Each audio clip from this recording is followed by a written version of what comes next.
নমস্কাৰ বাইদেউসকল।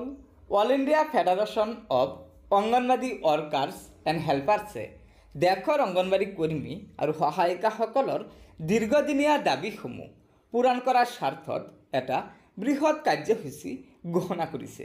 হয় বাইদেউসকল, এয়া চাওক, all India federation of Anganwadi workers and হেল্পাৰ্ছে এই বেনাৰখনৰ জৰিয়তে জনাইছে যে 20 মে 2025 তাৰিখে যোগদান কৰক দেশজোৰা সাধাৰণ ধৰ্মঘট কাৰ্যসূচীত। কেন্দ্ৰীয় ট্ৰেড ইউনিয়নে আহ্বান জনাইছে এই দেশজোৰা সাধাৰণ ধৰ্মঘট কাৰ্যসূচী। 4টা লেবাৰ কোড স্ক্ৰেপ কৰক, অৰ্থাৎ 4টা শ্ৰম কোড বাতিল কৰক। তাৰ পিছত আছে এই দেশজোৰা সাধাৰণ ধৰ্মঘট কাৰ্যসূচীৰ মুখ্য দাবীসমূহ। প্ৰথমটো দাবী আছে অংগনবাড়ী কৰ্মী আৰু সহায়িকাসকলৰ চাকৰি এতিয়া নিয়মীয়াকৰণ কৰক।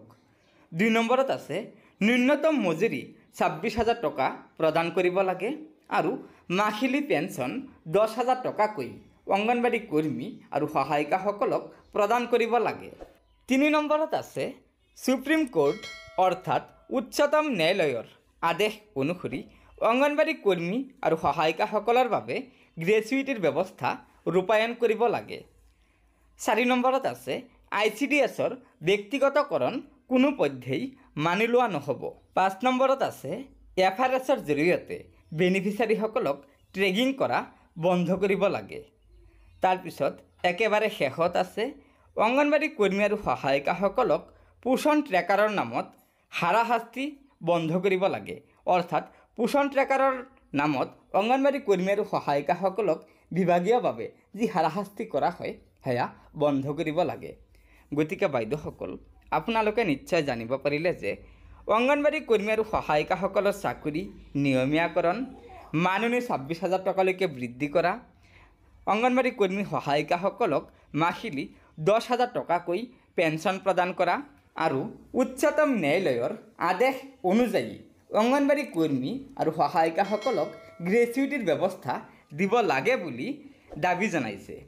সেয়েহে উপৰোক্ত দাবীসমূহ পূৰণ কৰাৰ স্বাৰ্থত অহা 20 মে 2025 তাৰিখে কেন্দ্ৰীয় ট্ৰেড ইউনিয়নে সমগ্ৰ দেশজুৰি ধৰ্মঘট কাৰ্যসূচী ঘোষণা কৰিছে আৰু এই কাৰ্যসূচীত সমগ্ৰ দেশৰ অংগনবাড়ী কৰ্মী আৰু সহায়িকাসকলক অংশগ্ৰহণ কৰিবলৈ আহ্বান জনাইছে চিটুৱে।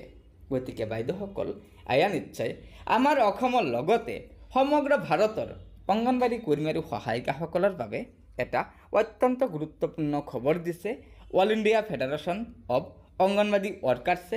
গতিকে লগৰ বান্ধৱীসকলক এই ভিডিঅ'টো শ্বেয়াৰ কৰি আজিৰ এই গুৰুত্বপূৰ্ণ খবৰটো জনাই দিব আৰু নতুনকৈ অহা বাইদেউসকলে অনুগ্ৰহ কৰি আমাৰ এই চেনেলটো ছাবস্ক্ৰাইব কৰি ল'ব। ধন্যবাদ। জয় আই অসম।